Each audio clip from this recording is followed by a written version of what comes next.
Assalamu alaikum. Here is Mahnoor Zubair for the subject of Greek literature. As you all know that we are discussing Oedipus Rex by Sophocles. So let's start. So today I am going to discuss the character analysis of Oedipus. Oedipus is a man of swift action and great insight. At the opening of Oedipus, the king, we see that these qualities make him an excellent ruler who anticipates his subjects' need. However, at the end of the play, he blinds himself and prepares to enter into a self-imposed exile.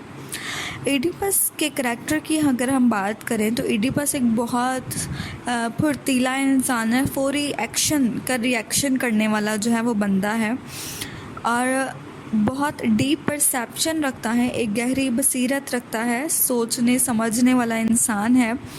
और इस play के starting में जहाँ से ये play शुरू होता है तो हमें एडिपस जो है वो किंग नज़र आता है थीब्स का।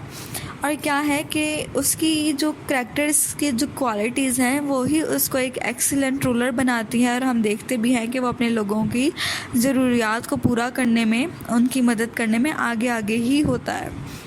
लेकिन क्या है कि प्ले के एंड पर वो खुद ही ब्लाइंड कर लेता है और ख़ुद ही अपने ऊपर एक सेल्फ इम्पोज्ड एग्ज़ाइल जो है वो नाफज कर लेता है, ख़ुद को उस जगह से थीब्स से बाहर ले जाता है, जलावतन कर लेता है। Oedipus is destroyed by the knowledge that he has killed his father and married his mother. Oedipus remains a compelling and tragic figure because he doesn't realize his mistake until it's too late. The true tragedy of this fall is that he bears minimal fault but must carry all the blame. Oedipus को ये चीज़ तबाह बर्बाद कर देती है जब उसकी knowledge में ये बात आती है कि उसी ने ही अपने फादर को मारा है और उसी ने ही अपनी मदर से शादी की। और ख़ास करके एडिपस एक ट्रैजिक फिगर कैसे बनता है कि उसे अपनी गलतियों का एहसास ही नहीं होता, उसे अपने एक्शंस का जो वो करता आ रहा है उनका एहसास ही नहीं होता, और जब उसे एहसास होता है तब बहुत देर हो चुकी होती है। और यही जो ट्रेजिडी है उसकी बनती है कि किस तरह से वो अपनी छोटी छोटी गलतियों को नोटिस नहीं कर रहा होता और यही छोटी छोटी गलतियां जो हैं उसको फेट के करीब ले जाती हैं, उसकी प्रोफेसी के करीब ले जाती हैं। और आखिरकार क्या है कि वो अपनी जितना भी उसका फॉल्ट है वो सारा का सारा ब्लेम वो खुद पर एंड पर ले लेता है। Under Oedipus' rules, Thebes prosper until a deadly plague sweeps through the population. Oedipus is a wise and good king, sends his brother-in-law Creon to consult the oracle of Delphi. The oracle reveals that in order for the plague to come to an end, Laius' murderer must be found and exiled. Oedipus vows to avenge Laius' murderer as though Laius were Oedipus' sire, not realizing that he is both Laius' son and murderer. Oedipus के rule में जब ये Thebes का बादशाह बनता है तो Thebes के जो शहर है वो बहुत प्रॉस्पर करता है, बहुत खुशहाली आती है वहाँ पर, सिवाय एक चीज़ के कि जब उसकी आबादी पर एक डेडली प्लेग का साया जो है वो लहराने लगता है, एक वबा जो है वो फैल जाती है और बहुत सारी अमवात होने लगती हैं। तो ये जो वबा फैलती है उसके बाद से थीब्स की जो हालात हैं वो ख़राब होने शुरू हो जाते हैं, उन पर बहुत सारी मुसीबतें परेशानियां जो हैं वो आती हैं।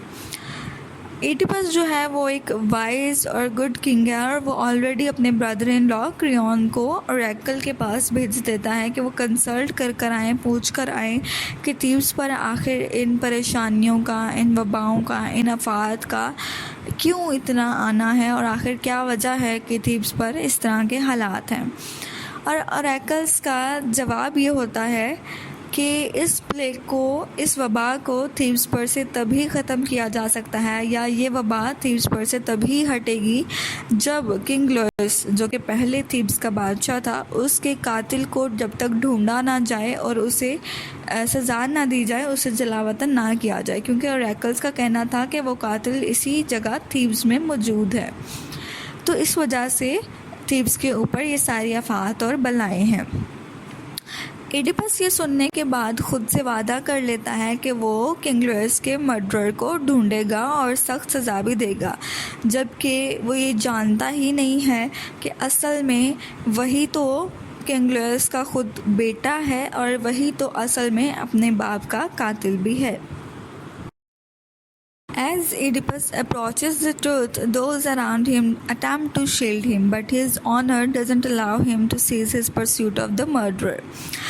जो ही आहिस्ता आहिस्ता एडिपस जो है वो सच के करीब जाता है तो उसके आसपास के जो लोग हैं वो उससे मना करते हैं या ख़तरे का एक इशारा कर देते हैं कि नहीं, इस तरफ जाना ठीक नहीं तुम्हारा। तो जैसे जो कास्टा है उसकी बीवी भी और उसकी मदर भी, तो वो इशारतन एडिपस को समझा रही होती है कि इस चीज़ को इतना मत करे दो, इतनी सच की तलाश मत करो, तुम्हें इसमें से कुछ नहीं मिलेगा। लेकिन एडिपस का करैक्टर जो है, उसका जो ऑनर है, वो उसको रोकता ही नहीं है। मतलब वो कहता है कि नहीं भाई, मैं तो सच की तलाश कर कर ही रहूँगा चाहे कुछ भी हो जाए। और वो कहता है कि मैं किंग लुइस के मर्डरर को ढूंढूंगा ही। Upon learning of his mistakes at the end of the play, Oedipus is overcome with grief, blinded by his own hand and committed to living in exile.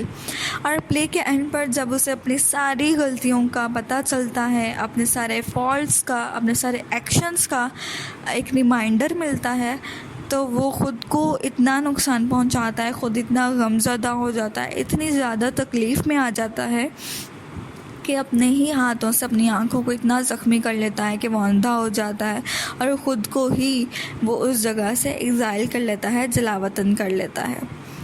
As an Aristotelian tragedy hero, Oedipus' fall is caused by his hamartia or tragic flaw. Modern scholars have long debated the nature of Oedipus' hamartia. Some believe that Oedipus' own deficient character resulted in his downfall, while others believe that ignorance led Oedipus to sin. क्योंकि Aristotle ने अपनी किताब poetics में Oedipus racks को एक perfect tragedy play कहा है, तो ज़ाहिर है एडिपस एक ट्रेजिक हीरो हुआ। और एडिपस का डाउनफॉल अगर हम कहें या हिमार्शिया एरर ऑफ जजमेंट कहें क्या है, तो उसका डाउनफॉल है जी उसकी अपनी पर्सनालिटी, उसका अपना करैक्टर। बहुत सारे स्कॉलर्स ने डिबेट की है, इस पर बहस की है कि असल में एडिपस का हिमार्शिया क्या था। तो कुछ स्कॉलर्स का बिलीफ था या कुछ स्कॉलर्स का कहना था कि एडिपस के अपने किरदार में जो खामियां थी, जो कमियां थी, वो उसको उसके डाउनफॉल की तरफ लेकर जाती हैं। और कुछ स्कॉलर्स का ये बिलीफ था कि एडिपस की इग्नोरेंस जो थी वो उसको गुनाहों की तरफ लेकर जाती है। By reading Oedipus' downfall as resulting from his own deficiencies, his most apparent tragic flaw is hubris. Hubris is often interpreted as referring to excessive pride. However, it more accurately describes someone who attempts to defy the will of the gods, especially by circumventing fate. Oedipus' hubris is seen when he flees from Corinth after hearing the prophecy that he will kill his father and marry his mother. और अब ये जानते हुए भी कि हम ये जानते हैं कि उसका डाउनफॉल क्या था, उसकी अपनी करैक्टर के अंदर जो डेफिशिएंसी थी, जो कमियां थी, जो फुकदान था, उसकी वजह से वो अपना डाउनफॉल जो है फेस करता है। तो उस डेफिशिएंसीज़ में, उस करैक्टर डेफिशिएंसीज़ में एक जो वाज़िया ट्रेजिक फ्लॉ है वो है ह्यूब्रिस। ह्यूब्रिस को अक्सर डिफ़ाइन किया जाता है बहुत ज़्यादा मगरूर होने में, बहुत ज़्यादा एक्सेसिव प्राइड रखने में। वो इंसान जो हद से ज़्यादा मगरूर हो, ख़ुद पर बहुत ज़्यादा फ़ख्र करता हो, बहुत ज़्यादा प्राइड करता हो। ठीक है जी। तो प्ले में भी बहुत सारे ऐसे एग्जांपल्स हमें नज़र आते हैं जहाँ पर वो बहुत ज़्यादा ख़ुद को ही बहुत मगरूर तरीके से एडिपस जो है वो पेश कर रहा होता है।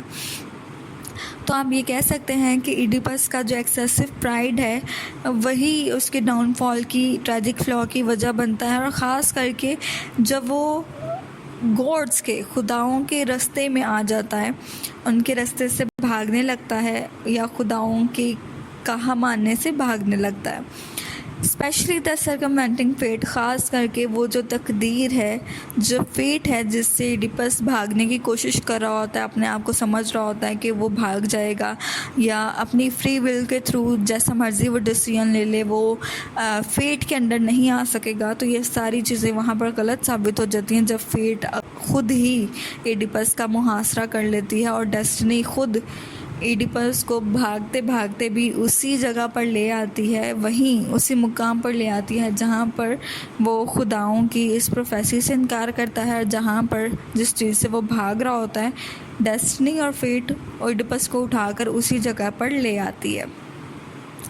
और ख़ास करके वहाँ पर उसका एक्सेसिव प्राइड नज़र आता है, जहाँ पर वो कॉरिंथ में ओरेकल्स के पास जाता है और उनसे जब पूछता है तो ओरेकल्स कहते हैं जी कि तुम अपने बाप को मारोगे और माँ से शादी करोगे, तो वो कॉरिंथ ही छोड़ देता है। वो कहता है नहीं, मैं तो कॉरिंथ वापस जाऊंगा ही नहीं, मैं अब पॉलीबस और मेरॉप के पास वापस नहीं जाऊंगा। तो वो समझता है कि वो जिस रास्ते को बदल रहा है वो फ्री विल है, लेकिन एक्चुअल वो उस फ्री विल को अपना कर फेट के करीब जा रहा है, जो डिसीजन गॉड्स ले चुके हैं, जो लिखा जा चुका है, असल में वो उसके मुहासरे में चला जा रहा है।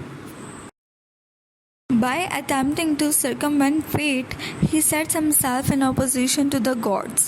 His ill treatment of the blind prophet Tyreus further insults the god Apollo, who holds dominion over prophecy. Oedipus' personal failings also include excessive pride and violent temper. These traits are exhibited most clearly in his treatment of Tyreus and Creon. Though neither man harms him, Oedipus lashes out verbally and physically, going so far as to threaten to kill Creon. Similarly, when Laius provoked Oedipus, Oedipus rashly killed him and all of his men. This showcases Oedipus' violent temper and lack of humility, both of which ultimately contribute to his tragic fall. देखें, जब fate जो है वो Oedipus का मुहासरा कर लेती है, fate खुद जब एडिपस को घेर लेती है, तब भी एडिपस जो है वो खुदाओं के रास्ते से जो है वो उनके ऑपोजिट खड़ा होता है, उनके अगेंस्ट खड़ा होने की कोशिश करता है। तब भी वो अपनी फेट से भागने की कोशिश कर रहा होता है। और ख़ास करके जब वो ब्लाइंड प्रॉफिट जो था टेरेस, जब वो महल में आता है और ओडिपस जो है वो उनसे बदतमीज़ी करता है या उनसे बहस करता है या और उस प्रॉफिट को बुरा भला कहने की कोशिश करा और ख़ास कर उसके अंधेपन का मजाक उड़ाता है, तो इन सेंस ओडिपस ने गॉड अपोलो का मजाक उड़ाया, जो कि इन प्रोफेसिस पर सबसे ज़्यादा डोमिनेंट थे, वो खुदा। तो लिहाजा और ख़ास करके उसकी जो पर्सनल फीलिंग्स हैं, एक तो वो बहुत ज़्यादा एक्सेसिव प्राइड रखता था और एक तरफ वो बहुत ज़्यादा वायलेंट, उसकी जो नेचर थी वायलेंट टेम्पर था। हमने कल भी पढ़ा कि वो एक हैस्टी नेचर का मालिक था, फौरी रिएक्शन करता था, बहुत ज़्यादा जज्बात में आकर अमल करता था और सोचता समझता नहीं था। तो इसका ये वायलेंट टेम्पर और इसका ये एक्सेसिव प्राइड ही उसका डाउनफॉल है और उसकी ट्रेजिक फ्लॉज हैं। हालांकि पूरे प्ले में एडिपस की जिन लोगों के साथ हॉट डिस्कशन हुई है, किसी ने भी एडिपस को नुकसान नहीं पहुंचाया, हाथ नहीं लगाया, मारा नहीं है। लेकिन अगर हम एडिपस की बात करें तो जितनों के साथ भी इसने बहस की है, उन सब के साथ इसने खुद जज्बात में आकर रैशली बिहेव किया है, रूटली बिहेव किया है और वायलेंटली बिहेव किया है। तो जिस तरह से क्रियॉन को मारने की वो धमकी देता है कि क्रियॉन शायद उस प्रॉफिट, ब्लाइंड प्रॉफिट के साथ मिलकर साजिश कर रहा है और तख्त हासिल करने की कोशिश कर रहा है, तो उस पर भी वो ट्रेजन चार्जेस लगा देता है। और साथ ही साथ इसी तरह से जब रास्ते में किंग लियोस उसके साथ बहस होती है एडिपस की, तो तब भी एडिपस जो है वो जज्बात में आकर फौरी रिएक्ट करता है, रैशली रिएक्ट करता है और किंग लियोस को कत्ल कर देता है। तो ये सारी चीज़ें जो हैं वो बताती हैं कि ओडिपस में वायलेंट टेम्पर बहुत ज़्यादा है, जज्बात में आकर फौरी रिएक्ट करता है, इसका मजाज हल्का फुल्का नहीं है, बहुत गुस्से का तेज़ है और बहुत जज्बाती है और जज्बात में आकर फ़ौरन रिएक्शन दे देता है। और ख़ास कर कि ओडिपस में ह्यूमिलिटी की कमी है, आजी और इनकसारी की कमी है। और यही सारी चीज़ें जो हैं उसके किरदार की डेफिशिएंसीज हैं, और यही डेफिशिएंसीज जो हैं वो उसके ट्रॉजिक फॉल है, हमार्शा है, डाउनफॉल है।